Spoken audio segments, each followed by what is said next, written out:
மரத்தின் உச்சியில் மகிழ்ச்சியாக விளையாடும் குரங்குகளுக்கு காட்டின் ஆகாயத்திலிருந்து அபாயம் வரும் என்று தெரியுமா? மரங்களின் உச்சியில் குரங்குகளை குறிவைத்து வேட்டையாடும் உலகின் 3 அபாயகரமான கழுகுகளை பற்றி இன்று பார்க்கலாம். நம்பர் 1, ஹார்பி கழுகு. தென் அமெரிக்காவின் அமேசான் காடுகளில் வாழும் இந்த கழுகு ஒரு பறவை வடிவ அசுரன். இதன் நகங்கள் ஒரு பெரிய பனிப்பாறை கரடியின் நகங்களை விட பெரியது. அடர்ந்த மரக்கிளைகளுக்கு நடுவில் மணிக்கு 80 கிலோமீட்டர் வேகத்தில் புகுந்து பறந்து மரத்தில் இருக்கும் குரங்குகளை அப்படியே அள்ளி கொண்டு போய்விடும். நம்பர் 2, பிலிப்பீன்ஸ் கழுகு. உலகிலேயே மிக அரிய மற்றும் மிக நீளமான கழுகு இதுதான். இதற்கு குரங்கு தின்னும் கழுகு என்றே ஒரு பெயர் உண்டு.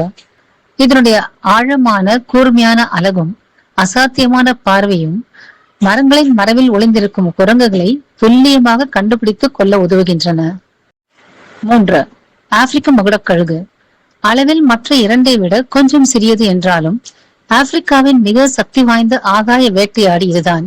காடுகளின் மரக்கிளைகளில் சிறுத்தையை போல மறைந்திருந்து திடீரென பாய்ந்து குரங்குகளின் மண்டையோட்டியை நொறுக்கும் அளவிற்கு பலம் வாய்ந்தது இதன் கால்கள். இதில் இன்னொரு வியப்பூட்டும் தகவலும் உண்டு. இந்த கழுகுகள் குட்டி குரங்குகளை மட்டும் வேட்டையாடுவதில்லை. தங்களை விட 3 மடங்கு அதிக எடையுள்ள கூர்மையான பற்கள் கொண்ட கூட்டத்தின் தலைவனான பெரிய ஆண் குரங்குகளை கூட இவை ஒற்றை நொடியில் வேட்டையாடிவிடும். இதனுடைய நகங்கள் குரங்கின் மண்டையோட்டியே நொறுக்கிவிடும். இயற்கை மற்றும் வனவிலங்கு பாதுகாப்பு குறித்த எங்கள் காணொலிகளை தொடர்ந்து காண எங்கள் சேனலுக்கு சப்ஸ்கிரைப் செய்து ஆதரவும் ஊக்கமும் அளிக்குமாறு கேட்டுக்கொள்கிறோம். நன்றி, வணக்கம். Let nature live.